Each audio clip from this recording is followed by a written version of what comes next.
அஸ்ஸலாமு அலைக்கும் வரஹ்மத்துல்லாஹி வபரகாத்துஹு. கண்ணியத்திற்குரிய எல்லாம் வல்ல அல்லாஹு ஜல்ல ஷானஹு தஆலாவின் நல்லடியார்களே, மனக்குழப்பத்திற்கு இஸ்லாம் கூறும் மகத்தான தீர்வு என்ற இந்த தொடரிலே அல்லாஹ் ரப்புல் ஆலமீன் எதை நமக்கு விதியாக ஆக்கியிருக்கிறானோ அதை எதிர்த்து நாம் ஒன்றும் செய்ய முடியாது என்பதை முதலில் புரிந்து கொண்டால் நம்முடைய மனக்குழப்பங்களிலே பெருமளவு குறைந்துவிடும் என்பதை பார்த்தோம். அதே போல் அல்லாஹ் எதையும் செய்யக்கூடியவனாக இருந்தாலும் நியாயமானவனாக இருந்தாலும் ஒருவனை செல்வந்தனாகவும் இன்னொருவனை ஏழையாகவும் ஆக்கியிருப்பது ஒரு அநீதியாக பாரபட்சமாக எங்களுக்கு தெரிகிறது. ஒருவனை ஆரோக்கியமானவனாகவும் இன்னொருவனுக்கு பெரிய நோய்களை கொடுத்தும் இறைவன் படைத்திருப்பது அது அவனுடைய அறிவுக்கும் அவனுடைய நேர்மைக்கும் எதிராக தெரிகிறது. இப்படி நிறைய குறைபாடுகளை ஒப்பிட்டு காட்டி இப்படி நம்ம நினைக்கக்கூடிய ஒரு தன்மை இருக்கிறது. ஆனால் நம்ம ஆழமாக சிந்தித்து பார்க்கும் பொழுது இந்த உலகம் சீராக இயங்குவதற்காக இந்த மாதிரி ஏற்பாடு செஞ்சு தான் ஆக வேண்டி இருக்கிறது. இந்த உலகம் சீராக தொடர்ச்சியாக இயங்க வேண்டும் என்று சொன்னால் ஒருவனை மேலையும் ஒருவனை கீழையும் வைத்தாக வேண்டும். அந்த மேலே கீழே என்கிற இரண்டு நிலைகள் எல்லா வகையிலையும், பணத்தில், இன்பத்தில், பாக்கியத்தில், எல்லாத்துலேயும் மேலே கீழேங்கிற ஒரு நிலைமை இருந்தால்தான் கீழே உள்ளவர்கள் மேலே உள்ளவர்களை சார்ந்து நிற்கக்கூடிய நிலைமை, மேலே உள்ளவங்க கீழே உள்ளவங்களை சார்ந்து நிற்கக்கூடிய நிலைமை ஏற்படும். அப்படி இல்லாமல் எல்லாரும் எல்லா வகையான இன்பங்களையும் 100% பெற்று இருந்தால் அதோட அந்த உலகம் என்ன செஞ்சிடும், ஸ்தம்பித்து போய்விடும். உலகமே இயங்காது, உலகத்துடைய நிர்வாகமே நடக்காது என்பதை இதை சுருக்கமாக நேற்றைய தினம் நம்ம சொன்னோம். இதை நல்ல விரிவாக நம்ம இதை புரிந்து கொண்டால்தான் அல்லாஹ் கரெக்டாக தான் செய்கிறான், அவன் விவரமானவன் தான். ஏதோ ஒருத்தனுக்கு நோயை கொடுத்துட்டு இன்னொருத்தனுக்கு நோய் இல்லாமல் ஆக்கிறத சமமாக்குறது பெரிய மேற்றவனுக்கு கிடையாது. வேணும்ன்றே தான் ஆக்கியிருக்கிறான். வேண்டுமென்றே தான் ஒருவனை மேலேயும் ஒருவனை கீழையும் ஆக்கியிருக்கிறான் என்பதை நம்ம கொஞ்சம் விரிவாக புரிந்து கொள்ள வேண்டும். இப்போ நம்ம வசதி உள்ளவர்கள் ஒரு வாகனம் வைத்திருக்கிறார்கள், கார் வைத்திருக்கிறார்கள். அவங்களுடைய பொருளாதாரத்தை வச்சு இந்த காரை வாங்கி என்ன செய்கிறாங்க, யூஸ் பண்ணுறாங்க. எல்லாரும் சமமாக இருந்தாங்கன்னு வைங்க, எல்லாரும் கார் வாங்க முடியுமா? வாங்க முடியாது. ஏன்? எல்லாருமே சமமான நிலையில் இருந்தார்களே ஆனால் பொருளாதாரத்தில் எல்லா வகையிலையும் சமமாக இருந்துட்டாங்கன்னு சொன்னால் பணத்தை தான் வச்சுக்கலாமே தவிர அந்த பணத்தை கொண்டு என்ன செய்ய முடியாது. எவனும் கார்லாம் தயாரிக்க மாட்டான். அவன் தான் வசதியாக இருக்கான்ல, அவன் தான் செல்வ செழிப்போடு இருக்கிறான்ல, அந்த மாதிரி வந்துவிடும். ஒரு டிரைவரை வேலைக்கு வச்சுக்கிற முடியுமா? வச்சுக்கிற முடியாது. ஏன்? அப்படியே நானும் 1000 கோடி நீனும் 1000 கோடி, நான் ஏன் உங்கள்கிட்ட டிரைவராக வரேன்னு கேட்பானா இல்லையா? நம்ம ஒரு கார் வாங்கிட்டோம், அவனை கூப்பிடுவோம் வேலைக்கு வான்னு சொல்லி. கார் விற்காது, முதல்ல கடையே இருக்காது, கடையே தொழிலே நடக்காது. அப்போ எல்லோரும் ரூபாயை வச்சு திங்க வேண்டியதான். அந்த மாதிரியான ஒரு நிலைமை தான் உலகத்தில் ஏற்படும். அதுக்கு தான் அல்லாஹ் என்ன செய்கிறான்னு கேட்டால் ஒவ்வொரு மனிதனுக்கும் அதிகமான இன்பங்களை கொடுத்து விட்டு குறைவான துன்பங்களையும் கொடுக்குறான். எல்லா மனிதர்களுக்கும் உலகத்தில் உள்ள யார்கிட்ட வேணாலும் நீங்கள் கேளுங்க, நான் 100% நன்மை பெற்றவன் யாராவது சொல்ல இயலுமா? 100% இன்பத்தை அடைந்து கொண்டிருக்கிறேன்னு சொல்ல முடியுமா? பெரிய கோடானு கோடீஸ்வரன் போய் கேட்டு பாருங்கள், சொல்ல முடியாது. அமெரிக்க அதிபர்கிட்ட போய் கேட்டு பாருங்கள், ஒபாமாட்ட போய் என்ன செய்யுங்க, நீங்கள் 100%ஆன்னு கேளுங்க, தூங்கி 10 நாளாச்சு பார் அவர். ஏன்? அவருக்கு அது மாதிரி 1000 பிரச்சனைகள், 1000 துன்பங்கள், நிம்மதியாக தூங்க முடியாது. அல்கைதா விமானத்தை போட்டுருவோன்னு அவன் பயந்துக்கிட்டு இருப்பான். இன்னும் பலவிதமான டென்ஷன்கள். அப்போ அடுத்த தேர்தலில் ஜெயிக்க முடியுமா, என்ன ஆகுறதுன்றது ஏதாவது ஒன்று இருக்கும்ல.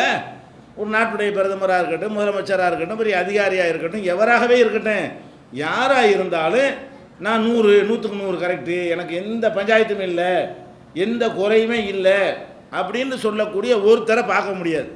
அப்போ என்ன நம்ம விளங்கி கொள்ளணும், நம்முடைய குறையை மட்டும் வச்சு இறைவன் குறைவாக்கிட்டான்னு நீங்கள் நினைக்கிறீங்க. ஆனால் உங்களை மாதிரி தான் அவனும் இருக்கிறான், வேற குறை இருக்கிறது. அவன் என்ன நினைக்கிறான், அவன் குறையை பெருசாக நினைக்கிறான். ஒவ்வொரு மனிதனும் அவனுக்கு எது இருக்கிறதோ, தலைவலி வருதுன்னு வைங்களேன், உலகத்தில் அதுதான் பெரிய துன்பமாக அவனுக்கு தெரியும். அவனுக்கு வந்துருச்சுல, தலைவலி வந்துருச்சுன்னா உலகத்தில் அவன் வயிற்று அதை விட துடிச்சிக்கிட்டு இருப்பான், எய்ட்ஸில் இருப்பான், தலைவலி தாங்க முடியல. வயிற்று வலி வந்துருச்சுன்னு வைங்க, அவனுக்கு அதான் பெருசு. அவனுக்கு வரக்கூடிய விஷயங்கள் தான் அவனுக்கு பெருசாக தெரியுமே தவிர அதை விட பெரிய துன்பத்தில் ஒருத்தன் துடிச்சிக்கிட்டு இருந்தாலும் அவனுக்கு இது தெரியாது. ஏன் இவனுக்கு வரல? இந்த ஒரு சைக்காலஜி அடிப்படையில் தான் நம்ம எல்லாருமே என்ன செய்கிறோம், நமக்கு ஒரு துன்பம் வந்த உடனே உலகத்தில் நமக்கு மட்டும்தான் துன்பம் வந்திருக்குது, மற்ற எல்லாரும் நல்லா இருக்கிறாங்க அப்படின்னு நினைக்கிறீங்க. கிடையவே கிடையாது. எல்லாரும் துன்பத்தில் தான் இருக்கிறான். எல்லாருக்குமே மனக்குறை இருக்குது, எல்லாருக்குமே நிறைவேறாத ஆசைகள் இருக்கிறது, எல்லாருக்குமே ஏக்கங்கள் இருக்கிறது, எல்லாருக்குமே ஒரு குறைபாடு இருந்து கொண்டு இருக்கிறது. இந்த எல்லாருக்கும் குறை இருக்குதுன்னு விளங்கிட்டீங்கன்னு சொன்னால் அந்த குறை எல்லாம் எப்படி படைச்சிருக்கான்னா ஒரே மாதிரி குறையாக்கலை. எல்லாரையும் வறுமையாக்குனால் உலகம் இயங்காது, எல்லாரையும் செல்வந்தனாக்குனால் உலகம் இயங்காது, எல்லாத்தையும் நொண்டியாக்கி விட்டாலும் உலகம் இயங்காது, எல்லாத்தையும் குருட்டு பயிலாக்குனாலும் என்ன செய்யாது, உலகம் இயங்காது. அப்போ எப்படி அந்த குறைகளை வைக்கணும்னு கேட்டால் ஒருத்தனுக்கு ஒரு குறை, இன்னொருத்தனுக்கு வேற குறை, இன்னொருத்தனுக்கு வேற குறை, இன்னொருத்தனுக்கு வேற குறை, இன்னொருத்தனுக்கு வேற குறை என்று சொல்லி இப்படி லட்சக்கணக்கான குறைபாடுகளை வகுத்து ஆளுக்கு 10 10 20 20 குறை என்ன செஞ்சிருவான்ல கொடுத்து இருப்பான். அப்போ நம்ம என்ன யதார்த்தத்தை புரிஞ்சுக்கிறோன்னு, குறையில்லாத மனிதன் கிடையாது. நம்ம நினைக்கிற குறையத்தான் நமக்கு அல்லாஹ் தரணும்னு எதிர்பார்க்கக்கூடாது. உங்களுக்கு பணத்தை குறைய அல்லாஹ் கொடுத்துட்டு என்ன செய்வான், இல்லற வாழ்க்கையில் சந்தோஷத்தை உண்டாக்கியிருப்பான். நல்ல ஒரு மனைவி, நல்ல ஒரு கணவன், காசு இருக்காது. அப்போ நீங்கள் என்ன நினைக்கிறேன், சரி பணம் இல்லாட்டாலும் இப்படி அற்புதமான வாழ்க்கை கிடைச்சிருக்க, நல்ல புள்ள, பணம் இல்லை, இப்படியாக ஒன்று இல்லாட்டி ஒன்று சிறப்பாக இருக்கும். நம்ம சிந்தித்து பார்த்தோமே ஏனால் நமக்கு தெரியும். அப்போ அந்த மாதிரியாக அல்லாஹ் என்ன செய்கிறான்னு கேட்டால் எல்லாருக்குமே குறைகளை கொடுத்து நிறைகளையும் கொடுத்துருக்குறான். ஒழுங்குதா, எனக்கு 10 குறை இருந்துச்சுன்னா 90 நிறை இருக்கும், உங்களுக்கு 10 குறை இருந்துச்சுன்னா 90 நிறை இருக்குது, ஆனால் வேறு வேறையாக இருக்கும். என்னுடைய நிறை வேறையாக இருக்கும், உங்களுடைய நிறை வேறையாக இருக்கும். இப்படி பல வெரைட்டியை அல்லாஹ் கொடுக்கக்கூடிய காரணத்தினால தான் அது இந்த உலகம் இயங்குது. அவன் ஒரு அறிவாளி, இந்த உலகம் சீராக இயங்குவதற்காக வேண்டி இதை செஞ்சுருக்கிறான். அப்படி இல்லைன்னா யாரும் கார் கிடையாது, யாருக்கும் வீடு கிடையாது, யாருக்கும் பங்களா கிடையாது, போட்டுக்கிறது கூட சட்டை இருக்காது யாருக்குமே. ஒரு சட்டை போட முடியுமா? உங்கள் லைஃப் பூரா செலவழிச்சா கூட ஒரு மரத்தை எப்போ நடுவீங்க, எப்போ அது பஞ்சா காய்க்கிறது, எப்போ அது நூலாக நீங்கள் நூற்கிறது, அப்புறம் எப்போ அதை துணியாக ஆக்குறது, அப்புறம் எப்போ போய் தைக்கிறது, எப்போ சட்டையாக்குறது, ஒரு சட்டை தைக்கிறதுக்குள்ளே நீங்கள் செத்து போயிடுவீங்க. அப்படி தானே அவர் லைஃப் போயிருமா இல்லையா? அப்போ அந்த மாதிரியான ஒரு நிலைமையெல்லாம் ஏற்பட்டு போயிடும். ஒன்றுமே செய்ய முடியாது. சோறு திங்க இயலுமா? எப்போ நெல்லை கொண்டை விதைக்கிறது, விதைச்சி அதை எப்படி தண்ணி யார் பாய்ச்சிறது, அதுக்கு யார் வரமாட்டானே, இல்லைன்னா ஒரே மாதிரில இருக்கிறோம், நான் ஏன்டா கொண்டை விலைக்கு வரணும், நான் ஈக்குவல் தானேன்னு சொல்லிட்டான்னு சொன்னால் அப்போ என்னவாக, நம்ம தான் கலப்பையை பிடிக்கணும், நம்ம தான் நீர் பாய்ச்சணும், நம்ம தான் களை எடுக்கணும், நம்ம தான் அறுவடை செய்யணும், அப்போ நெல்லை கொண்டாந்து நம்ம தான் போரடிக்கணும், அப்புறமே என்ன செய்யணும், அது நெல்லாக ஆக்கணும், தவிட்ட தனியாக பிரிக்கணும், அப்புறம் நெல் அரிசி ஆக்கணும், அப்புறம் சோறா, இப்படிலாம் செய்கிறதா இருந்தால் இவன் என்றைக்கு திங்கிறது என்னைக்கு செத்த போயிடுவான். அது வரைக்கும் சோறு இல்லாமல் என்ன செய்வான், நெல்லை கொண்டு வயலில் போட்டுவிட்டு சோறு இல்லாமல் என்ன செய்வான்னு, இதெல்லாம் நடந்து முடிகிறவரைக்கும் தாங்க முடியுமா? அப்போ அதை ஒருத்தன் செய்யணும், இதை ஒருத்தன் செய்யணும், இதை ஒருத்தன் செய்யணும், அதை ஒருத்தன் செய்யணும், அப்படி ஒரு கூட்டு பொறுப்பாக எல்லாம் இருந்தால் தானே சரியாக வரும். அப்போ நம்மளே சம்பாரித்து நம்மளே சோறு திங்க முடியாதுன்னா குடும்ப வாழ்க்கை எல்லாம் அமைச்சு தந்துருக்குறான். நம்மளே போய் சம்பாரித்து நம்மளே சோறு சமைச்சு நம்மளே எல்லாம் செய்கிறதா இருந்தால் சரிப்பட்டு வராது. நீ அதை பாரு, நான் இதை பார்க்குறேன்னு நல்லா பிரித்து விட்ருக்கான்ல குடும்பங்களை. அதனால் நீங்கள் வாட்டுக்கு நீங்கள் சாப்பாட்டை பற்றி கவலை இல்லாமல் நீங்கள் வாட்டுக்கு என்ன செய்கிறீங்க, தொழில் பண்ணுறீங்க. அவங்க காசை பற்றி கவலைப்படாமல் வீட்டில் உட்காந்துக்கிட்டு உங்களுக்கு வாய்க்கு ருசியாக சமைச்சு போடுறாங்களா இல்லையா? இப்படி வெரைட்டியாக பிரித்து கொடுத்தா தான் உலகம் இயங்கும். அதனால் என்ன விளங்கி கொள்ளணும்னா, குறை இல்லைன்னு இல்லாத வாழ்க்கை நீங்கள் எப்போ கேட்கலாம், எல்லாரையும் முழுசாக படைச்சிட்டு நம்மளுக்கு மட்டும் இப்படி கொடுத்துருந்தான்னா இது என்ன இல்லான்னு கேட்கலாம். ஆனால் நீ ஒரு குறைய சொன்னால் எவனே எழுப்பி கேள்வி, உனக்கு குறை இருக்கான்னு ஆமான்னு தானே சொல்கிறான். குறை இல்லாத ஒருத்தன் உலகத்தை நான் தாண்டு எவனாவது பேருக்காவது சொல்லியிருக்கிறானா? சொல்ல மாட்டான். வாயளவில்லாத ஒருத்தன் சொல்லுவானா? சொல்ல மாட்டான். அதனால் நம்ம என்ன விளங்கி கொள்ளணும், எல்லாருக்கும் குறை இருக்கிறது, இது அவசியம் இருந்து ஆகணும். புதிய புதிய கண்டுபிடிப்புலாம் கண்டுபிடிக்கிறான். ஒருத்தன் கண்ணை எடுத்து இன்னொருத்தன் வைக்கிறேங்கிறான், கண்ணுக்குள்ளே என்னென்னலாம் இருக்குங்கிறலாம் அப்படி ஆராய்ச்சி பண்ணுறான். பெரிய பெரிய கண் மருத்துவ நிபுணர்கள்லாம் உண்டாகிறான்னு சொன்னால் 4 குருட்டு பைய இருந்ததுனால தான் ஆராய்ச்சி பண்ணா. எல்லோரும் நல்ல கண்ணாக இருந்து எவன் ஆராய்ச்சி பண்ண போகிறாங்கிறேன். எல்லாருக்கும் கண்ணு நல்லா இருந்தால் எவன் ஆராய்ச்சி பண்ண தேவை என்ன இருக்குது, ஆராய்ச்சி பண்ண அவசியம் இல்லையே. 4 பேர் குருட்டு பையலாக இருக்கான், பார்வை மங்களாக இருக்காங்க போது தான் இந்த மங்களாக இருக்கிறதுக்கு என்ன செய்ய, இதை வச்சு நம்ம சோறு திங்கலாமான்னு யோசிக்கிறான். ஒரு 4 பேருக்கு கண்ணு மங்களாக போனால் என்ன செய்யறான் இவன், நம்ம இதை வச்சு பொழப்புக்கு இதாக செஞ்சுக்கிட்டா என்ன, மூளையை மெனக்கட்டு ஆராய்ச்சி பண்ணி இதை ஃபாய்தா கிடைக்கணும்லங்க. அப்போ அதுக்காக மெனக்கட்டு ஆராய்ச்சி பண்ணி என்ன செய்கிறான், அந்த மருந்து இந்த மருந்து கண்டுபிடிச்சி விஞ்ஞானிகள்னு சொல்லி பணத்தை செலவழிச்சு என்ன செய்கிறான், கண்டுபிடிக்கிறான். அதே மாதிரி கால் ஊனமாக போச்சு, செயற்கை காலை உண்டாக்குறான், அந்த மிஷினில் காலை உண்டாக்குறான், என்னென்னமோ செய்கிறான். இது எல்லாருமே கரெக்டாக இருந்தால் அந்த மாதிரி மிஷின்லாம் இருக்குமா? இருக்காது. அப்போ எல்லாமே இந்த மனிதன் வந்து போய் கண்டுபிடிக்கிறது காரணம் என்னென்னா திங்கிறதுக்காக வேண்டி, உலகத்தில் வாழ்வதற்காக வேண்டி. அந்த நிர்பந்தம் ஏன் ஏற்படுதுன்னு சொன்னால் சமமாக இல்லை, அவனுக்கு குறையாக இருக்குது. அப்போ சில பேர் குறையாக இருக்கிறவர்களை வந்து நம்மளை அவன் சார்ந்து நிற்கிறான், நம்ம அவனை சார்ந்து நிற்கிறோம். இது ஒரு பெரிய வாழ்க்கை தத்துவம். அப்போ இது அல்லாஹ் வந்து பெரிய நான் சக்தி உள்ளவன் என்ற காரணத்தினால் கிறுக்குத்தனமாக இதை செய்யலை. நான் என்ன வேண்டாலும் செய்வேன் அப்படின்னு சொல்லிட்டு அவன் செஞ்சது கிறுக்குத்தனமாண்டா கிடையாது. அறிவுபூர்வமான ஒரு செயலை தான் செஞ்சுருக்கிறான், அல்லாஹ் செஞ்சுருக்கிறான். அல்ல அநீதி இழைச்சிட்டான யாருக்காச்சும் அப்படியும் கிடையாது. உனக்கு உள்ள குறை உனக்கு பெருசாக தெரியாதே தவிர எல்லாருக்கும் தான் குறை இருக்குது. எல்லாருக்கும் குறையா அல்லாஹ் கொடுத்துருக்கும் போது நீ எதுக்காக வேண்டி எனக்கு மட்டும் நினைக்கிற? இந்த யதார்த்தத்தை புரிஞ்சிக்க பக்கத்து வீட்டுக்காரன்ட்டு கேட்டுப்பாரு. ஒவ்வொருத்தரும் உள்ளுக்குள்ளே சில பேர் புழுங்கிக்கிட்டுமா வெளியே சொல்ல மாட்டான், பார்த்தா அப்படிலாம் தெரியும், அல்லாவே சொல்லி காட்டுறான். சில பேர் வெளியே காட்ட மாட்டாங்க. சஹாபாக்கள் இருந்தாங்க, அவங்கள பார்த்தா எப்படி இருக்குமா? யஹ்சபுஹுமுல் ஜாஹிலு அக்னியாவின தஃபுஃப், ரொம்ப சுயமரியாதையோடு அவங்க இருக்கிறத பார்த்துவிட்டு அறியாதவர்கள்லாம் பெரிய செல்வந்தர்கள் நினைக்குவாங்க. யாரை? சஹாபாக்களையே. யார்ட்டையும் கையேந்த மாட்டாங்க, யார்ட்டையும் கேட்க மாட்டாங்க. உள்ளுக்குள்ளே பார்த்தா சாப்பிட்டு 5 நாளாக இருக்கும். ஒரு பேரிச்சம்பழத்துக்கு மறு பேரிச்சம்பழம் இருக்காது. அப்போ உள்ளுக்குள்ளே அவ்வளோ இருக்கத்தானே செய்யும். வெளியில் அப்படி இருந்து கொண்டால் கூட அவங்களுடைய உள் விஷயத்தை சில பேர் சொல்லுவாங்க, சில பேர் சொல்ல மாட்டாங்க. அவங்களுக்கு தெரியும் அவங்க படக்கூடிய துன்பங்களும் அவங்க படக்கூடிய கஷ்டங்களும் அவங்களுக்கு தெரியும். அப்போ அந்த மாதிரி எல்லாருக்குமே கஷ்டங்களும் துன்பங்களும் நிம்மதியின்மையும் இருக்குன்னு விளங்கி கொண்டோமே. ஆனால் நமக்கு எந்த துன்பம் வந்தாலும் எப்படி பிடிச்சிக்கிறோம்? சரி, அல்லாஹ் எல்லாருக்கும் ஷேர் பண்ணி கொடுத்துருக்குறான், நமக்கு இதை கொடுத்துருக்குறான். ஆனால் நமக்கு முறையிடுவோம். நேற்று சொன்னபடி என்ன செய்வோம்? அல்லாஹ்விடத்தில் முறையிடுவோம். அதை முயற்சி பண்ண சொல்லி அல்லாஹ் உத்தரவு போட்ட காரணத்தினால அதை மாற்றுவதற்கு முயற்சியும் பண்ணுவோம். அதுக்கு மேலேயும் இதாப்பா அவனுக்கு மாற்றலாம் முடியாது அப்படின்ட்டு அல்லாஹ் ஒரு முடிவு எடுத்துட்டான்னு சொன்னால் ஓகே, அல்லாஹ் செஞ்சால் நன்மையாக தான் இருக்கும். இதில் போட்டு அழுத்திக்கிட்டு வேலை இல்லை. இதில் போட்டு தலையை சொரிஞ்சு ஒரு மண்டையில் ஏற்றிக்கிட்டு குழம்பி போய் நிற்கிறதுல அர்த்தம் இல்லை என்று ஒரு சாதாரணமாக எடுத்துக்கொண்டு பார்த்தோமே. ஆனால் நமக்கு என்ன செய்யாது? ஒரு மனக்குழப்பம் வராது. அப்போ இது மாதிரி சிந்தித்து பார்க்கணும். எந்த ஒரு துறை நம்ம கணக்காளர்கள் இருக்கிறாங்க, ஆடிட்டர்கள் இருக்கிறாங்க, என்ஜினியர்கள் இருக்கிறாங்க, டாக்டர்கள் இருக்கிறாங்க, விஞ்ஞானி இப்படிலாம் சொல்கிறோமே, இதெல்லாம் இல்லாமல் போயிடும். எல்லாம் சமமாக இருந்தோம்னு சொன்னால் ஒன்றுமே உலகத்தில் இருக்காது. யாரும் யாருக்கும் சொந்தம் இல்லை, எந்த பொருளும் யாருக்கும் சொந்தம் கிடையாதுங்கிற மாதிரி நிலைமையாக போயிடும். சுருக்கமாக சொல்ல போனால் மிருக வாழ்க்கை. மிருகங்கள் நினைச்ச சாப்பிட்டுக்கிறது, இலையோ அதில் என்னத்தை அதை உற்பத்தி பண்ணாது, அதுவாக என்ன உற்பத்தி ஆகுதோ அது திண்டு போயிட்டே இருக்கும். அந்த மாதிரியான ஒரு நிலைமை வரக்கூடாது என்பதற்காக பகுத்தறி வழங்கப்பட்ட மனுஷன் வந்து இவனுக்கு குறைய வச்சா அவர் பேஸ் பண்ணி நின்றுவான். மிருகத்துக்கு பகுத்தறி வைக்கலை, அதனால் அதுக்கு போய் இது தேவையில்லை, அதிகமான குறைகளை வைக்கக்கூடாது அப்படிங்கிற அடிப்படையில் எல்லாம் நினைஞ்சிருக்கிறான், நமக்கு அருள் செஞ்சுருக்கிறான். அறிவை யூஸ் பண்ணுறதுக்கே இது ஒரு காரணமாக இருக்குது. நம்ம இப்போ மனிதன் வந்து இன்றைக்கி பல விஷயங்களை கண்டுபிடிக்கிறானா இல்லையா? அதுக்கெலாம் என்ன காரணம்? நம்ம நல்லா இருக்கணும், டெவலப் ஆகணும், வளரணுன்ட்டு ஒரு ஆர்வம் இல்லாட்டி செய்வானா? நிறைய சம்பாதிக்கணும், நிறைய ஒரு புகழடையணும், பேர் வாங்கணும் இப்படிலாம் நினைக்கிறான்ல. இதெல்லாம் நினைக்கிறதுக்கெலாம் காரணம் என்னன்னு கேட்டால் மார்க்கெட் பண்ணலாம், குறை இருக்குது. எல்லோரும் கார் வச்சுருந்தா பஸ்ஸு விடுவானா? பஸ்ஸு எதுக்கு விட்றான்? எல்லார்ட்டையும் காரு இல்லை. ஒரு பஸ்ஸை விட்டோம்னா ஒரு 50 பேர் ஏறுவான், அவனுக்காக நம்ம பஸ்ஸை தயாரிப்போம். எப்படி நினைக்கிறனா இல்லையா? இப்படி ஒவ்வொரு விஷயத்தையும் சிந்தித்து பார்த்தோமே. ஆனால் இது ஒரு அழகான செட்டப்பு, குறை சொல்கிற செட்டப் இல்லை. அல்லாஹ் செஞ்சுருக்கிற இந்த செட்டப் இருக்குல்ல, நமக்கு 4 குறை இருக்கிறத வச்சுக்கிட்டு இந்த செட்டப்பை குறை சொல்லிடக்கூடாது. நமக்கு 4 குறை இருக்குதுன்னு நினைச்சால் இது ஒரு நன்மைக்கு, உலகம் நல்லா இயங்குவதற்கு அல்லாஹ் செஞ்ச ஒரு விஷயம். அதனால் அவன் வந்து அறிவோடையும் நுணுக்கமான ஒரு தீர்க்கமான எண்ணத்தோடையும் தான் செஞ்சுருக்கிறானே தவிர விளங்காமல் இப்படி ஒரு குறைகளை அல்லாஹ் வைத்து விடவில்லை. இதை என்ன செஞ்சிடணும்? இதை விளங்கி கொண்டோம்னு சொன்னால் ஒரு குழப்பமும் இருக்காது, பஸ்தி வணங்கிடணும். அடுத்து என்னென்னு கேட்டால் சில விஷயங்கள் குறை எல்லாத்துக்கும் இருக்கும். ஆனால் சில குறைகளை பார்த்தீங்கன்னு சொன்னால் எல்லாத்துக்கும் இருக்குன்றாலும் இது ரொம்ப ஓவராக தெரியும்.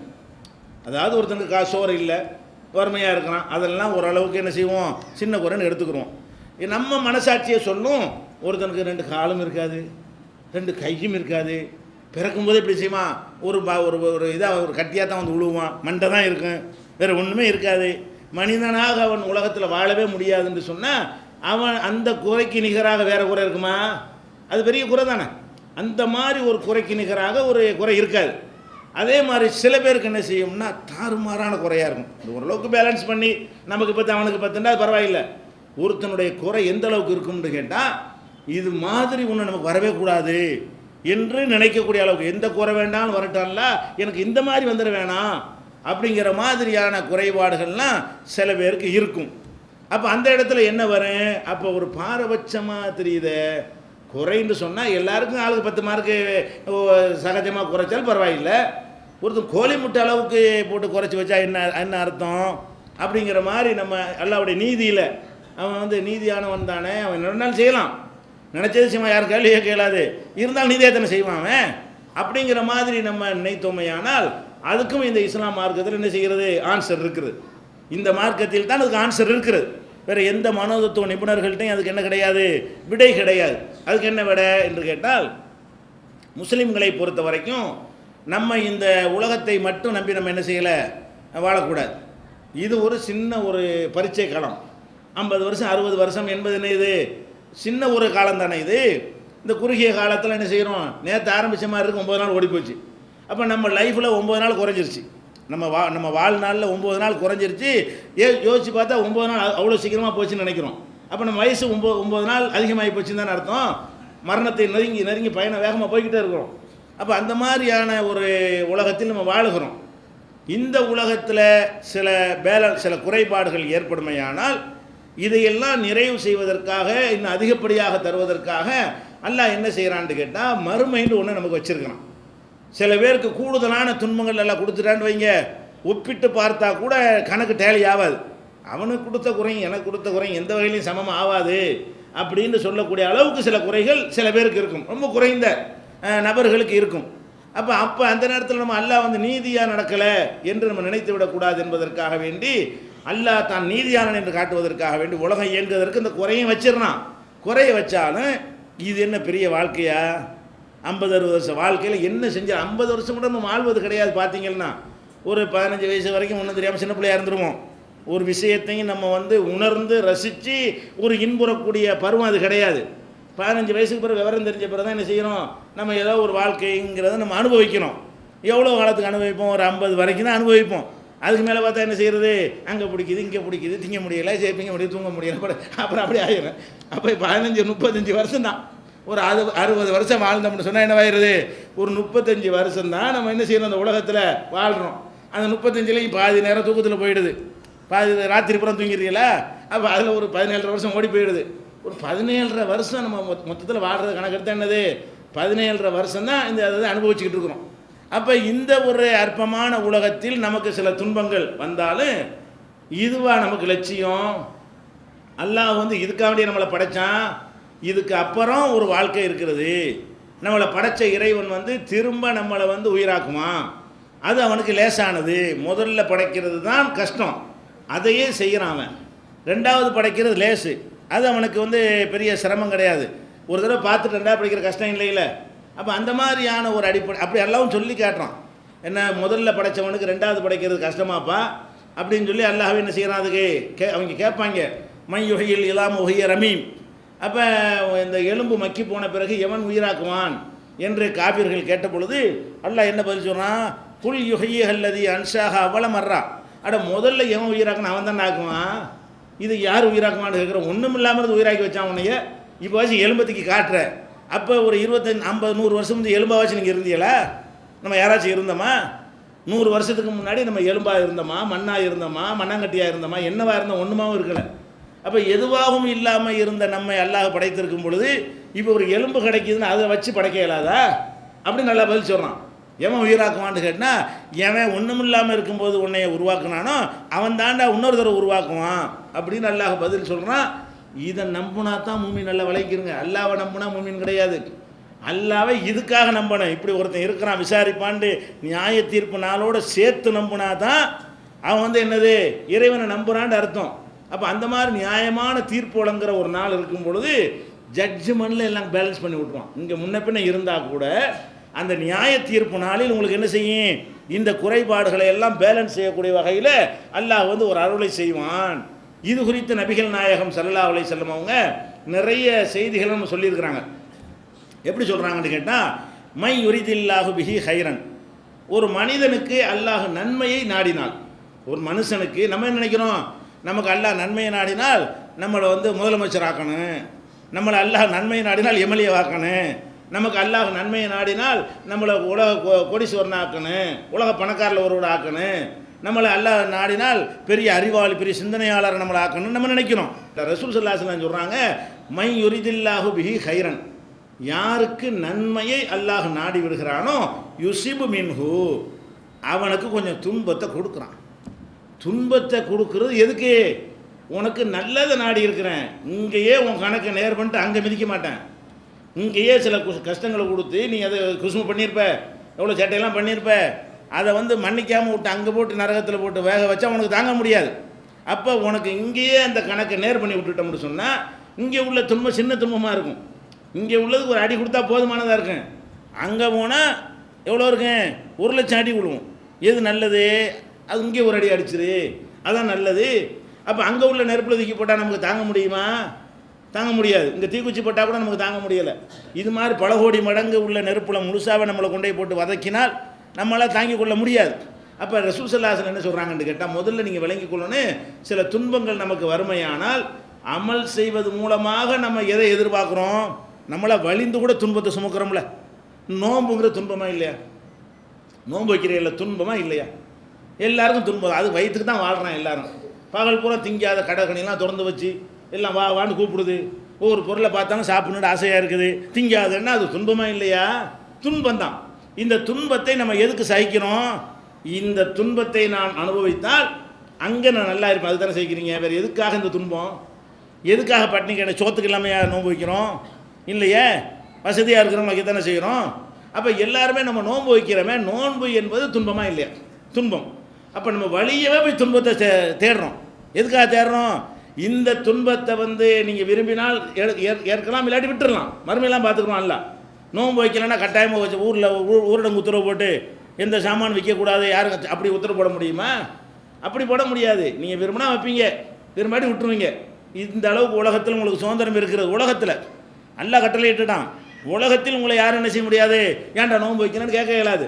அப்போ நீங்களாக தானே தேர்ந்தெடுக்கிறீங்க, நீங்களாக தானே அந்த துன்பத்தை 12 மணி நேரம் 13 மணி நேரம், நம்மளாச்சும் பரவாயில்லை. சில நேரங்கள் துருவ பிரதேசத்துக்கு நெருக்கமாக இருக்கிறவன்லாம் 20 மணி நேரம் 18 மணி நேரமெல்லாம் அவனுக்கு பகல் இருக்கும். 18 மணி நேரம் நோன்பு வைக்கிறான், 20 மணி நேரம் நோன்பு வைக்கிறான், 4 மணி நேரம் தான் அவன் சாப்பிட முடியும். நம்ம நோன்பு சின்ன டைம், நம்ம பாதி கூட வரமாட்டேங்குது. நம்ம நாட்டில் என்ன செய்ய முடியாத. இன்றைக்கி இப்போ எத்தனைக்கு வருது? 5 மணிக்கு நீங்கள் 4:45 முடிக்கிறீங்கன்னு சொன்னால் 4:45 4:45 12 14 மணி நேரம் வந்துச்சு ஏறக்குறைய. சில நேரங்களில் 12 மணி நேரம் வரும், சில நாடுகளில் 20 அந்த மாதிரிலாம் வரும். அப்போ 20 மணி நேரமெல்லாம் ஒருத்தன் சிரமப்பட்டு 4 மணி நேரம் தான் மொத்தமே சாப்பிட்றான், அந்த மாதிரி படுறானே. இதை எதற்காக நம்ம தேர்ந்தெடுக்கிறோம்? இதனால் நம்ம மறுமையில் நம்ம நல்லா இருப்போம், சொர்க்கத்துக்கு போவோம். இந்த வறுமை இந்த கஷ்டத்தை எல்லாம் நம்மளா விரும்பி தேர்ந்தெடுக்கும் பொழுது கஷ்டமாக தெரியுதா? ஹஜ்ஜுக்கு போகிறீங்க, பணத்தை விட்டு தள்ளுங்க, அது எவ்வளோ பெரிய கஷ்டமான ஒரு சுமை. அந்த இப்போ மக்கள் நெரிசலில் போய் இப்போ மூச்சு காற்று கூட விட முடியாத நெரிசல் எத்தனை பேர் மினாவில் செத்துலாம் போயிடுறாங்க. அதெல்லாம் பேப்பரில் படிக்க தான் செய்யணும். ஆனால் நம்ம என்ன செய்கிறோம்? அந்த சிரமத்தை தாங்கி கொண்டு ஹஜ்ஜுக்கு போய் இவ்வளோ கஷ்டப்படுகிறோம். அந்த துன்பத்தை ஏன் தாங்கி கொள்கிறோம்? அதுக்காக ஒரு நன்மை மறுமையில் கிடைக்கும்னு இறங்கிக்கணும். அப்போ அந்த மாதிரி நம்ம மறுமைக்காக வேண்டி நாமளாகவே நேர்ச்சை பண்ணுறாங்க எத்தனை பேர். எனக்கு அது நடந்து விட்டால் இதை செய்கிறேன், அதை செய்கிறேன், இது எல்லாமே கஷ்டமாக தான் இருக்கும், எல்லாமே சிரமமாக தான் இருக்கும். இன்னும் சொல்ல போனால் நீங்கள் கஷ்டப்பட்டு சம்பாரிச்சிங்க, இந்த சம்பாதிக்கிறது அப்படி அடுத்தவங்க கொடுக்குறங்கிற சின்ன விஷயமா விளங்குதா? உடல் உழைப்பையாவது கொடுத்துருவான் ஒருத்தன், பணத்தை விரலை வெட்டி கொடுத்தாலும் கொடுத்துருவான். எதை கொடுக்க மாட்டான்? காசு கொடுக்கும்போது என்னமோ நெஞ்சு அறுத்து கொடுக்குற மாதிரி தெரியும். அந்த மாதிரி இந்த பணத்தின் மீது மனுஷனுக்கு அவ்வளோ ஈடுபாடு இருக்கும்போது நீ சம்பாரிச்சது 2.5% கொடு அப்படின்னு நல்லா உத்தரவு போடுறான். அது சாதாரண நிலையில் பார்த்தா துன்பம் தான். 2.5% கொடுக்க வேண்டியிருக்கு, நம்மளுக்கு தான் நல்லா இருக்குமே அப்படின்னு நினைக்கக்கூடிய நேரத்தில் அந்த 2.5% நம்ம கொடுக்குறோம், துன்பமாக இல்லையா? எல்லாமே துன்பம் தான். அப்போ நம்ம இபாதத்து வணக்க வழிபாடு என்று நம்ம சுமந்து கொள்வது ஒரு கஷ்டமாக சிரமமாக இருந்தாலும் அதை நம்ம மறுமையில் வெற்றி பெறுவதற்கு தாங்கிக் கொள்கிறோமா இல்லையா? அந்த மாதிரி இதை எடுத்துக்கொண்டீங்கன்னா குழப்பம் வராது. எந்த மாதிரி எடுக்கணும்? நமக்கு நோய் வந்துருச்சா, நோன்பு வச்ச மாதிரி நினச்சிட்டு போங்க. நோன்பு வச்சா கூலி கிடைக்குதுல்ல, இதுக்கும் கூலி. கஷ்டப்படுறீங்களா, இதுக்கு அங்கே கூலி. அப்போ அது என்னவா உங்களுக்கு மாறின மனசுன்னா ஒரு இபாதத்து மாதிரி மாறிக்கிறோம். அது எப்படியெல்லாம் ரசூலுல்லாஹ் நமக்கு ஆறுதல் படுத்து இந்த மார்க்கம் எப்படி நம்முடைய மன அழுத்தத்தை குறைக்குது, நம்மளை எப்படி ஆறுதல் படுத்துதுன்னு கேட்டால் ரசூல் ஸல்லல்லாஹு இது புகாரியில் 5645வது ஹதீஸில் இருக்கிறது. இன்னொரு ஹதீஸில் ரசூல் ஸல்லல்லாஹு அலைஹி வஸல்லம் சொல்கிறாங்க, மா யுசீபுல் முஸ்லிம மின் நசபின் வலா வசபின் வலா ஹம்மின் வலா ஹுசுனின் வலா அதன் வலா ஹம்மின் ஹத்த ஷவுக்கத்தல்லத்தி இஷாக்குஹா.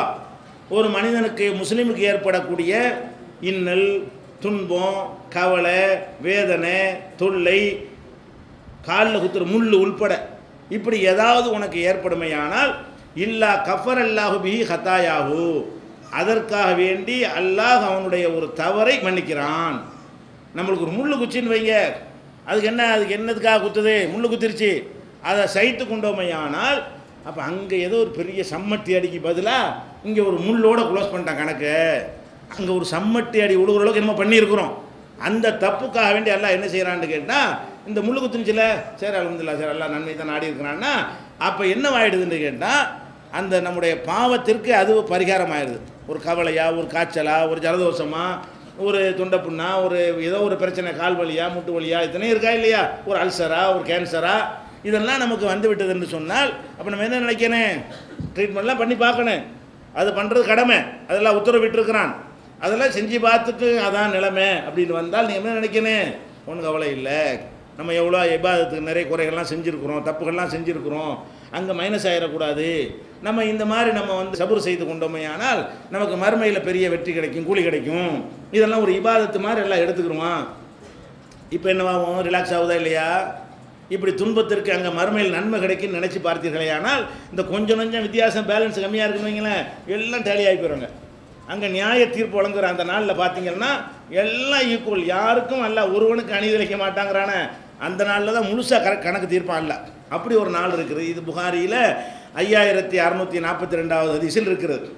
அதே மாதிரி நபிகள் நாயகம் ஸல்லல்லாஹு அலைஹி வஸல்லம் சொல்கிறாங்க, அல்லாஹ் சொல்கிறார்கள், இதப்தலைத்து அப்தி பி ஹபீபத்தைஹி, என்னுடைய ஒரு அடியானுக்கு அவனுடைய 2 கண்களையும் நான் வந்து சோதித்து விட்டால், அதை குருடாக்கி விட்டால், 2 கண்களையும் நான் வந்து பழுதாக்கி விட்டேனேயானால் சபர, அதை பொறுத்து கொள்ளணும்.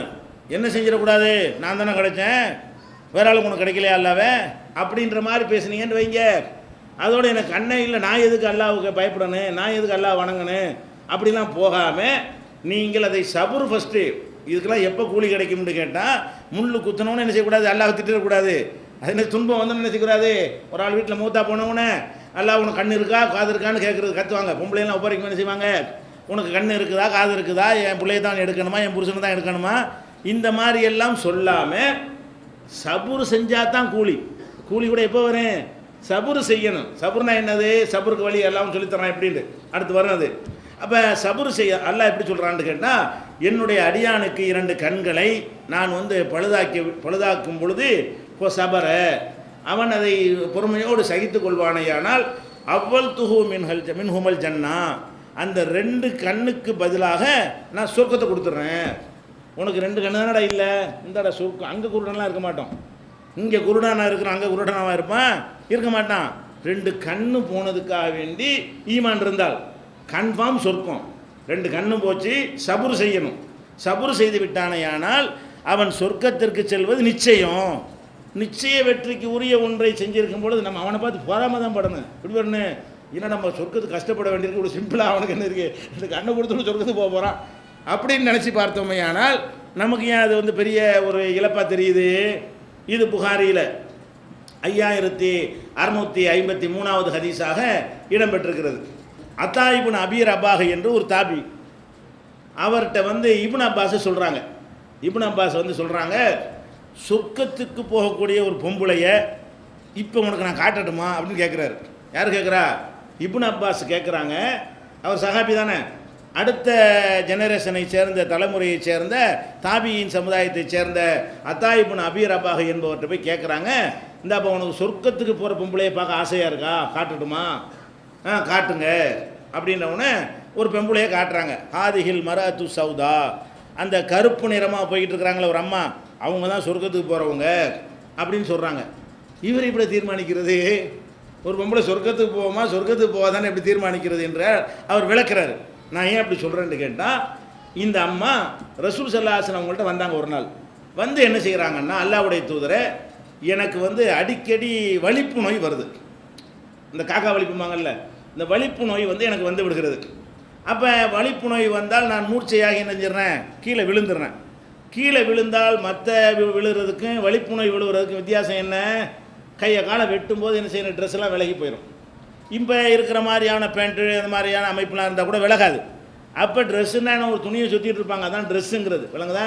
இப்போ நம்ம சட்டை பேண்ட்லாம் போட்டுட்டு விழுந்தா வலிப்பு நோயினால் என்ன செய்யாது, நம்முடைய மறைவிடங்கள்லாம் வெளியே தெரியாது. அந்த காலத்தில் இருந்த ட்ரெஸ் என்னென்னா ஒரு துணியை போத்திட்டு இருப்பாங்க, அவ்வளவுதான். அப்போ அந்த அம்மா முறையிடுறாங்க, அல்லாஹ்வுடைய தூதரை, எனக்கு வந்து அடிக்கடி வலிப்பு நோய் வருது, வலிப்பு நோய் வந்து கீழே விழுந்துடுறேன், கீழே விழுந்து கை காலை வெட்டுமா, வெட்டும் பொழுது ஆடை விலகி போய் விடுகிறது, அது பெரிய எனக்கு ஒரு மனசை உறுத்தி கொண்டு ஒரு சங்கடமாக இருக்கிறது, அதனால் வந்து நீங்கள் அல்லாட்ட துவா செய்யுங்க, எனக்கு இந்த வலிப்பு நோய் போகணுங்கிறதுக்காக வேண்டி என்ன செய்யுங்க, துவா செய்யுங்க அப்படிங்கிறாங்க. அப்போ ரசூல் ஸல்லல்லாஹு அலைஹி வஸல்லம் சொல்கிறாங்க, இன்ஷேத்தி தாவுத்து, நீ விரும்புனா உனக்கு துவா செய்கிறேன், இன்ஷேத்தி நீ விரும்புனா சபர்த்தி பொறுமையாக இரு, போலக்கில் ஜன்னா உனக்கு சொர்க்கம் கன்ஃபார்மு, விரும்புனா இது நீங்கணும்னு நீ கேட்டீங்கன்னா, நீ கேட்டதுக்காக நான் அல்லாட்ட துவா செய்கிறேன், என்னுடைய துவா அல்லாஹ் ஏற்றுக்கொண்டு உனக்கு குணமாக்கிட்டானா பிரச்சனை இல்லை, ஆக்கிடுவான். ஆனால் நீ சபுர் செஞ்சாயானால் உனக்கு சொர்க்கம் கன்ஃபார்மு. இப்போ என்ன சொல்கிற, இந்த வலிப்பு நோய் போகிறதுக்கு நான் துவா செய்யட்டுமா அல்லது இப்படி இருந்துக்கிறியான்னு கேட்குறாங்க. அப்போ அந்த அம்மா என்ன செய்கிறாங்கன்னா, அல்லாஹ்வுடைய தூதரே, வலிப்பு நோய் போகிறதுக்கு துவா செய்யாதீங்க, இந்த ஆடை விலகாமல் இருக்கிறது துவா செய்யுங்க, நான் வலிப்பு நோயில் விழுந்தாலும் என்னுடைய ஆடை விலகிடக்கூடாது, மற்றவங்க என்னுடைய நிர்வாணத்தை பார்த்து விடக்கூடாது, அது மாதிரி எனக்கு ஒரு துவா செய்யுங்கன்னொடனே ரசூல் ஸல்லல்லாஹு அலைஹி வஸல்லம் அதுக்கு துவா செய்கிறாங்க.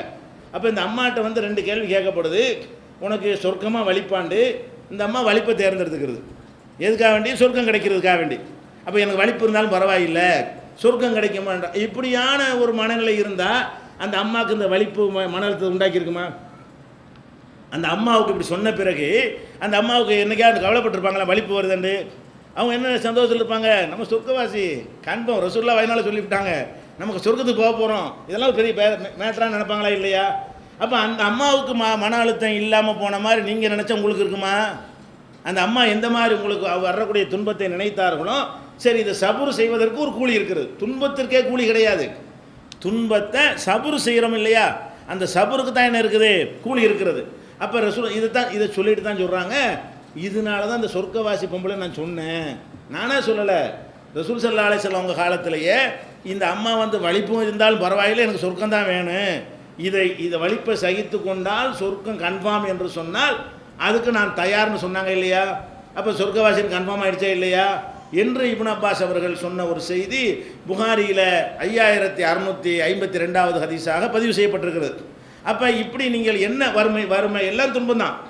துன்பம்னா என்னது, விட்டு குத்து மட்டும் துன்பம் கிடையாது, வறுமை, பிள்ளை நல்லா இல்லாட்டி வறுமை, பொண்டாட்டி சரி இல்லாட்டி ஒரு மன அழுத்தம், பிள்ளை சரி இல்லாட்டி வருது, எல்லாமே தான், எல்லாமே வந்து நமக்கு துன்பங்கள் தான். முள்ளு வரைக்கும் சொல்லிட்டாங்களே, எந்த மாதிரி துன்பங்கள் வந்தாலும் அதை சகித்து கொண்டீர்களே ஆனால் அது உங்களுக்கு நன்மை. நபிகள் நாயகம் ஸல்லல்லாஹு அலைஹி வஸல்லம் சொல்கிறாங்க, இது வந்து மூமினுக்கு மட்டும்தான் கிடைக்கும். இந்த மறுமை அல்லாஹ்வை நம்பாதவன் துன்பத்தை அடைகிறான்னு வைங்க, அவன் சகிக்கிறவா போகிறான், நான் இந்த துன்பத்தை அடைவதால் எனக்கு சொர்க்கம், அவன் தான் நம்பவே இல்லையே, எனக்கு சொர்க்கம் கிடைக்குன்னு அவன் நினைக்கவா போகிறான், அவனுக்கு கிடையாது. அதை ரசூல் ஸல்லல்லாஹு அலைஹி வஸல்லம் சொல்கிறாங்க, அஜபல்லி அம்ரில் மூமினி, ஒரு மூமினுடைய காரியம் உண்மையில் ஆச்சரியமாக இருக்கிறது. ஒரு மூமினா ஒருத்தன் இருந்தான்னு சொன்னால் அவனுடைய காரியங்களை சிந்திக்கும் பொழுது எனக்கே ஆச்சரியமாக இருக்குது. அவங்க ஆச்சரியப்படுறாங்க, என்ன ஆச்சரியம், இன்ன அம்ரஹு குல்லஹு ஹைர், அவனுக்கு எது நடந்தாலும் நல்லதாகவே முடியுது. ஒரு மூமினை பொறுத்த வரைக்கும் எது நடந்தாலும் நல்லது தான், இது ஆச்சரியமாக இருக்கிறது. உலைச தாக்கலி அகதின் இல்லாலில் மூமினி, இந்த ஒரு நிலைமை உலகத்தில் மூமின்களை தவிர யாருக்கும் கிடையாது சொல்லிட்டு அது எப்படின்னு விளக்குறாங்க. எப்படி விளக்குறாங்க, இன் அசாபத்துஹு சர்ராவு, அவனுக்கு ஒரு பெரிய இன்பம் கிடைச்சிருச்சுன்னு வைங்க, உடனே சக்கரை அல்ஹம்துலில்லாஹ்னு நன்றி செலுத்திடுறான். அப்போ காண ஹைரன்ல நல்லா போச்சு.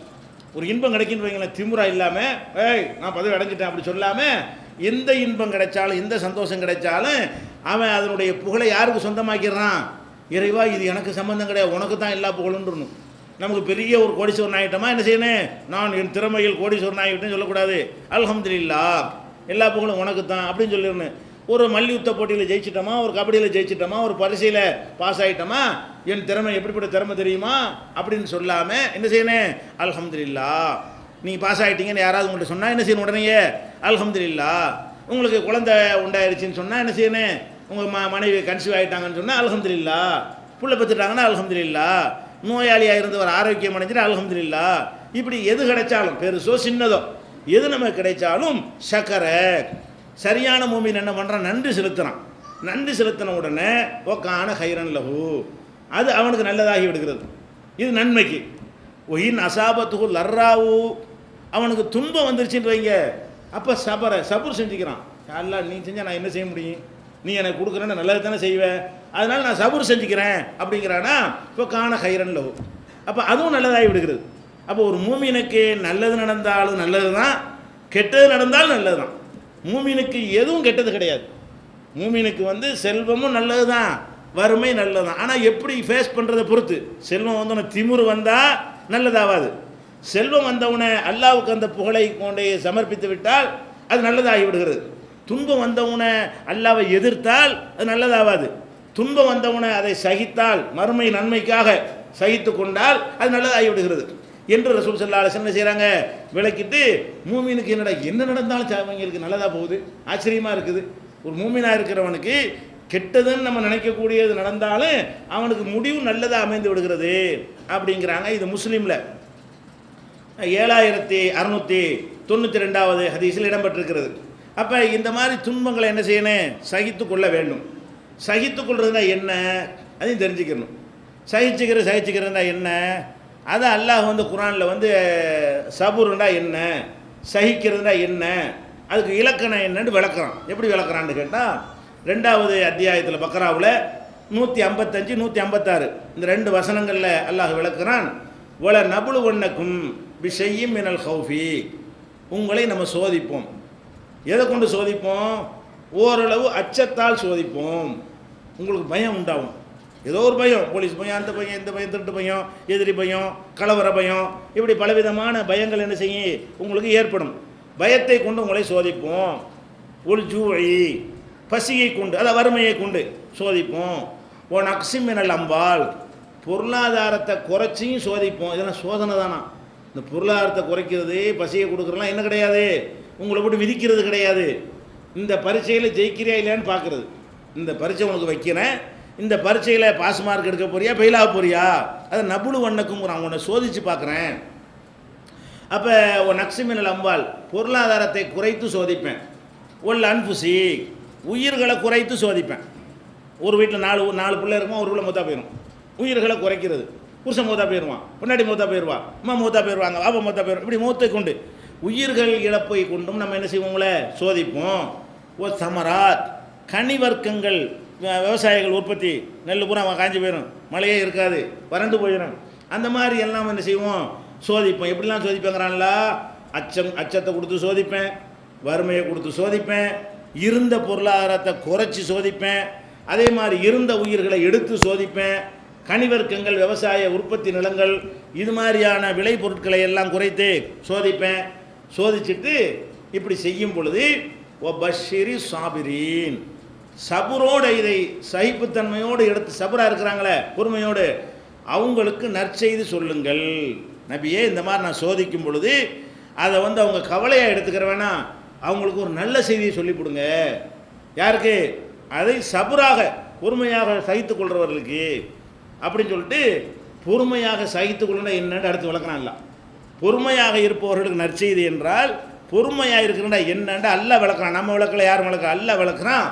அல்லதீன இதா அசாபத்துகும் முசீபத்தும், அவங்களுக்கு ஒரு துன்பம் ஏற்படும் பொழுது காலு, அவங்க சொல்ல வேண்டும், இன்னா லில்லாஹி வ இன்னா இலைஹி ராஜிஊன், இன்னா லில்லாஹி வ இன்னா இலைஹி ராஜிஊன் என்று சொல்லி யார் பொறுமையோடு இருக்கிறார்களோ அவங்களுக்கு நற்செய்தி. ஒரு துன்பம் வந்துட்டா என்ன செய்யணும், இந்த வார்த்தையை சும்மா இது மந்திரமாக சொல்லக்கூடாது, இதனுடைய தத்துவத்தை விளங்கி சொல்லணும். இதுக்கு என்ன அர்த்தம், இன்னா லில்லாஹி, நாங்களே அல்லாஹ்வுக்கு சொந்தமானவங்க, நாங்களாக எங்களை உண்டாக்கிட்டோம், நம்மளாம் அல்லாஹ்வுக்கு சொந்தமான ஒரு மெட்டீரியல். இந்த மைக்கு எனக்கு சொந்தம் நம்ம சொல்லிக்கிறோம் இல்லையா, அந்த மாதிரி அல்லாஹ்வுக்கு நம்ம சொந்தமானால், நமக்கு எப்படி இந்த மைக்கு சொந்தமோ, நம்ம போட்டுக்கிற சட்டை எப்படி நமக்கு சொந்தமோ, அந்த மாதிரி நாம் என்னவா இருக்கிறோம்னா அல்லாஹ்வுக்கு சொந்தம். அப்போ இன்னா லில்லாஹி, நாங்கள் அல்லாஹ்வுக்கு உரியவர்கள். ஓ இன்னா இலைஹி ராஜிஊன், நாங்கள் அவன்கிட்ட திரும்பி போக போகிறோம். இது என்ன பெரிய இழப்பு, எல்லாமே அவனுக்குரிய. அவன் தான் நம்மளை படைச்சிருக்கிறான், அவன் நம்மளுக்கு கொடுத்தான்னு சொன்னால் நம்ம அல்லாவுக்கு உள்ள ஆளுக்கு.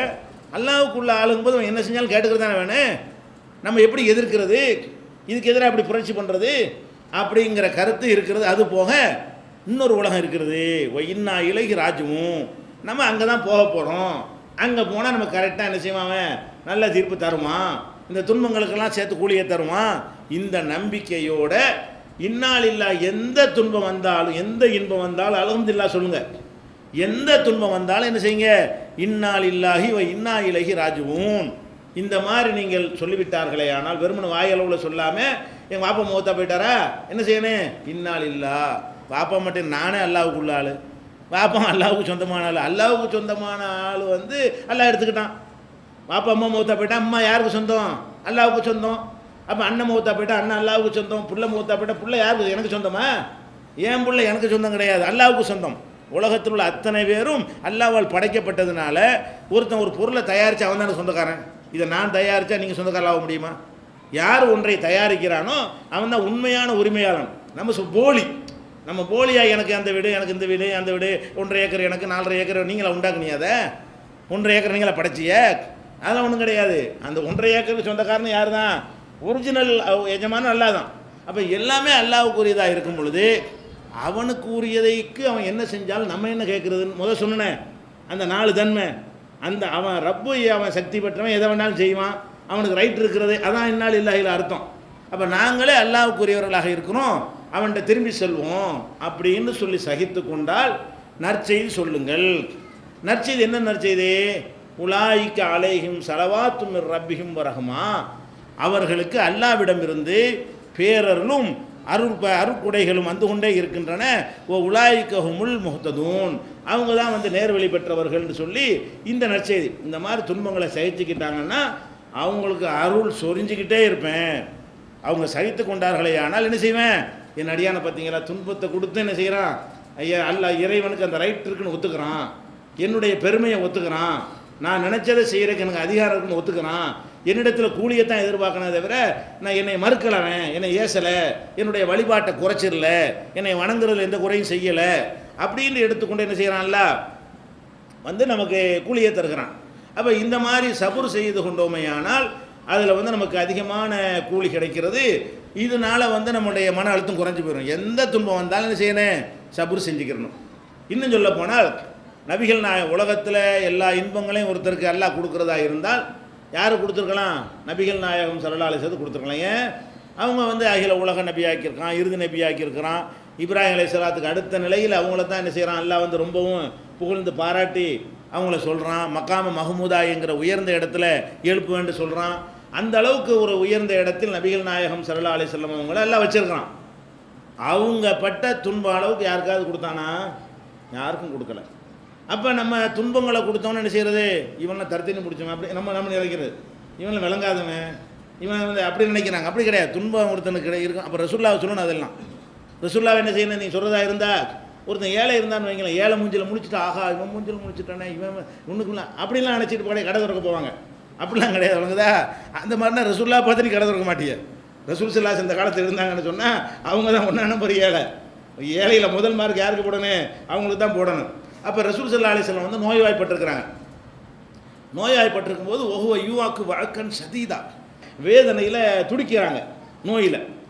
அப்போ இப்னு மசூத் சொல்கிறாங்க, இதை நான் ரசூலுல்லாஹ்ட்ட கேட்குறேன், நீங்கள் ரொம்ப கடுமையாக வேதனைப்படுற மாதிரி தெரியுது, அப்படி தானான்னு கேட்குறாரு. பார்த்துப்பட்டவங்க அந்த துன்பத்தை ஒருத்தர் அனுபவிக்குமே நமக்கு தெரியும்ல, சும்மா இருக்கிறதும் ஒரு நெளிகிறதும் அவங்களுடைய நடவடிக்கைகளை பார்க்கும் பொழுது ரொம்ப கஷ்டப்படுறது தெரியும்.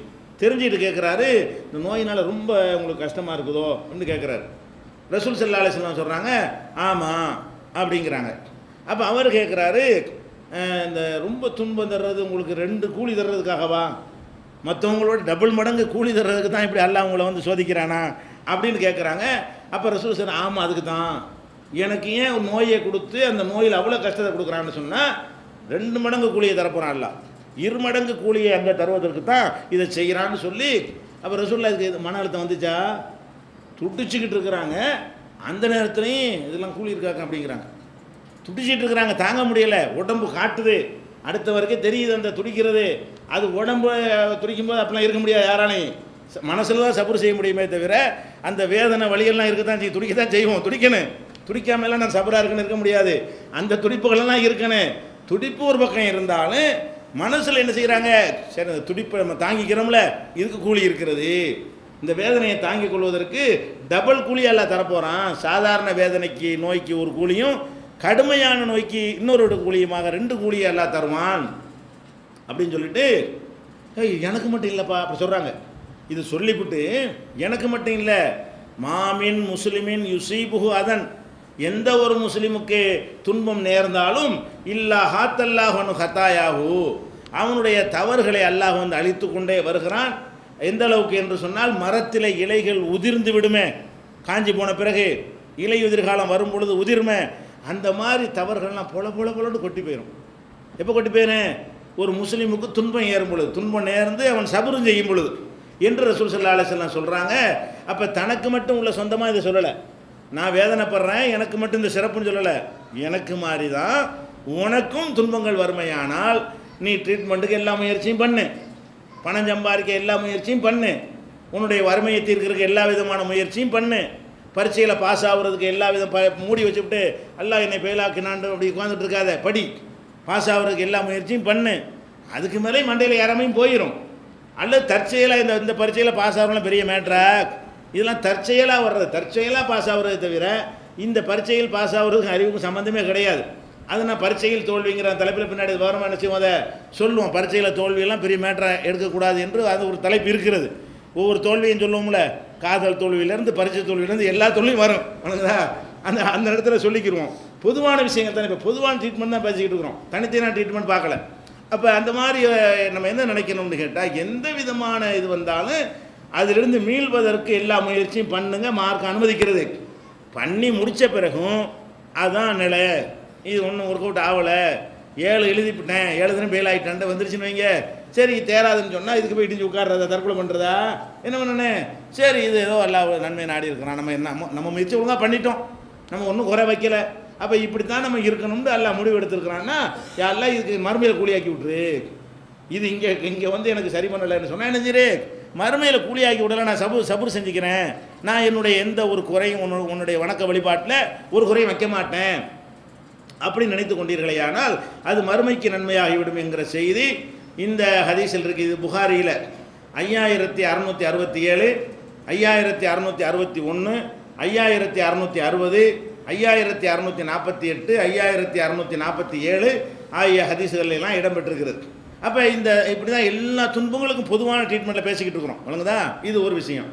அடுத்ததாக வந்து ஆயிஷா நாயகி சொல்கிறாங்க, நபிகள் நாயகம் ஸல்லல்லாஹு அலைஹி வஸல்லத்திட்ட நான் கேட்டேன், அனி தாவுனி, பிளேக் நோய், கொள்ளை நோய்ங்கிறாங்கல்ல, வாரி அள்ளிக்கிட்டே போயிடும், திடீர்னு வயிற்று போக்கு வரேன், வந்தால் என்ன வாயிறேன், அது வாட்டுக்கு போய்கிட்டே இருக்கும், எந்த மருந்துக்கு நிற்காது, கக்கூசுக்கு போயிட்டு வந்து நிற்போம், மரம் ஓடுவான், ஓடுவான் கடைசி ஒடிஞ்சு போயிடுவான், அது மனுஷனாகவே இருக்க மாட்டான், கடைசியில் என்ன வாயிறேன், அது கொள்ளை நோயின்னு சொல்லுவாங்க. அள்ளிக்கிட்டு போயிடும், கொள்ளுற மாதிரி கொள்ளை அடிக்கிற மாதிரி நினைச்சேன், மனுஷனை கொள்ளை அடிச்சுட்டு போயிடும். கொள்ளை அடிக்கிறவன் கணக்கு பார்த்தா எடுத்துகிட்டு போவான், 500 ரூபா போதும் 1000 ரூபா போதும் இருக்கிற அள்ளி போட்டு போகிறது தானே, அதுதான் கொள்ளை நோய்ங்கிறான். அந்த நோய் என்ன செய்கிறேன், கொள்ளை அடிச்சுக்கிட்டு போகிற மாதிரி ஆட்கள் அள்ளிக்கிட்டு போயிடும். அந்த மாதிரி கொள்ளை நோயின்னு சொல்கிறாங்க பாருங்கள்.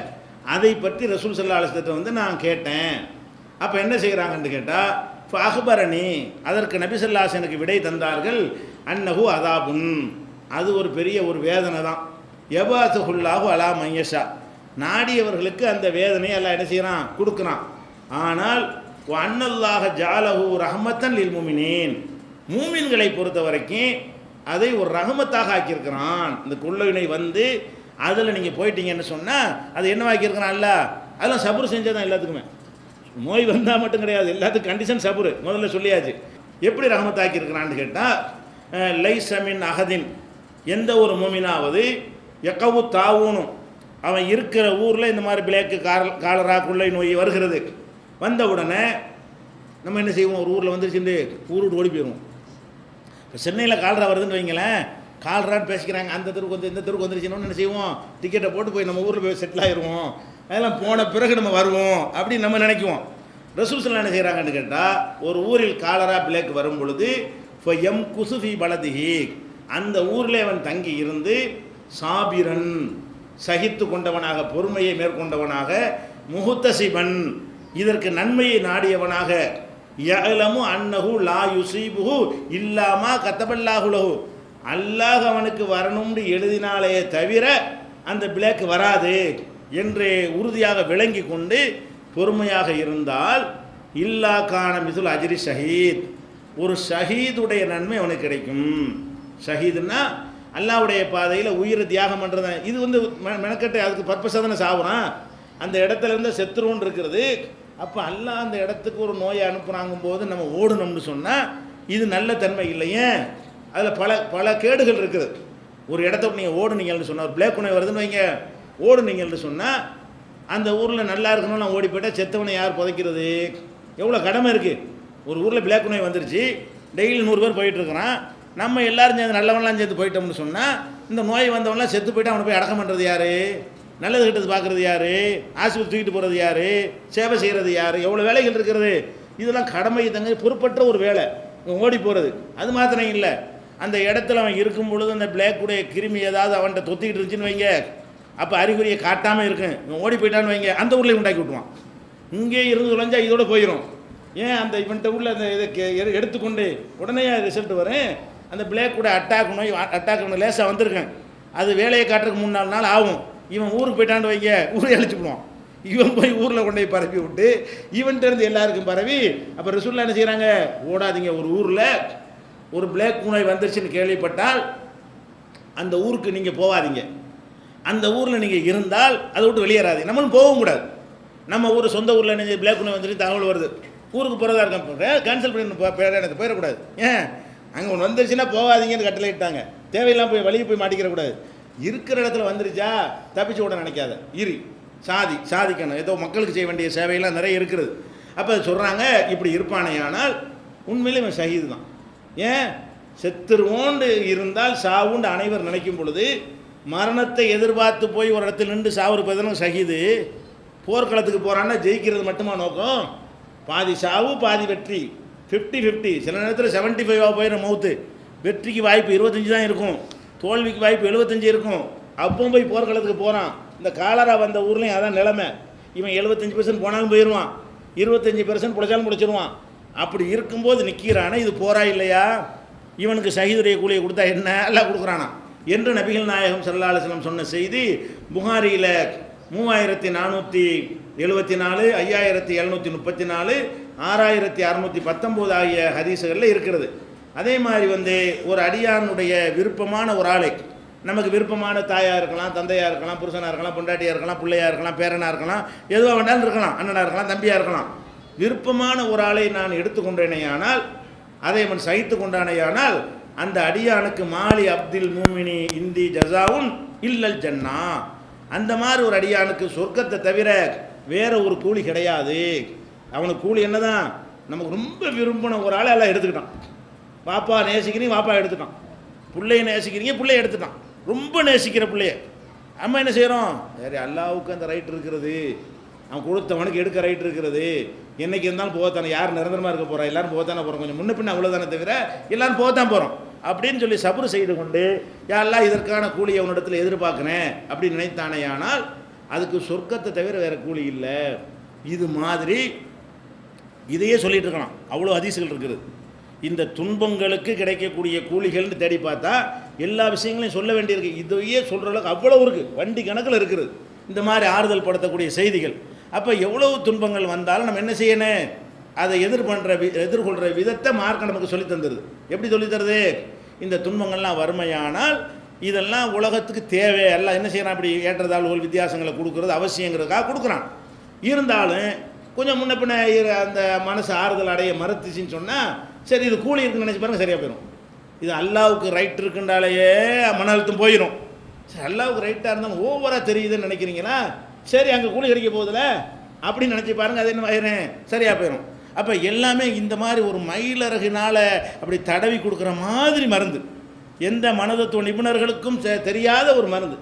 அவங்களுக்கு மருமையும் தெரியாது, அல்லாவும் தெரியாது. மனதத்துவ நிபுணர்கள் நாத்திகர்களாக இருப்பாங்க, இல்லாட்டி போலிச்சாமியாருக்கு பக்தர்களாக இருப்பாங்க. ஒன்று இந்த கடைசியில் இருப்பான், இல்லாட்டி அந்த கடைசியில் இருப்பானே தவிர ஒரு ஏகத்துவ ஓரிரையை நம்பக்கூடியவனாக இருக்க மாட்டீங்க. எந்த மனதத்துவம் எடுத்துக்கிடுங்க, பாதி பேர் நாத்திகம் பேசுவான், பாதி பேர் என்ன செய்வான்? அவன் சாமியாருக்கு சீடராக இருப்பான். ரெண்டுமே தப்பு. இந்த ரெண்டில் அவன் இருந்து கொண்டு நமக்கு என்னத்தை ஆறுதல் படுத்த போகிறான்? ரெண்டுக்கு நடுவில் உள்ள ஒரு சூப்பர் பவர் இருக்கிறான், அது கண்ணு முன்னாடி தெரியுது, அவன் தான் இயக்குறாங்க என்பதை நம்ம பார்க்குறோம், அவ்வளோ அனுபவங்களை வைத்து அறிகிறோம். அந்த மாதிரி ஒருவனை நம்ப வேண்டிய விதத்தில் நம்பி ஆறுதல் பட வேண்டிய விதத்தில் ஆறுதல் பட்டோமே ஆனால் நிச்சயமாக நம்முடைய மன அழுத்தம் தீர்ந்துவிடும். அப்போ இது ஒரு அம்சம். என்ன செய்கிறோம்? துன்பங்கள்னால பொதுவான ட்ரீட்மெண்ட் உங்களுக்கு சொல்லிட்டு இருக்கிறோம், பொதுவான அளவுகோல்களை. இது மாதிரியான இன்னும் நம்மளை ஆறுதல் படுத்தக்கூடிய பல செய்திகள் இருக்கின்றன. இன்ஷா அல்லாஹ் அடுத்தடுத்த நாளில் பார்க்கலாம். قل هو الله أحد الله الصمد لم يلد ولم يولد ولم يكن له كفوا أحد.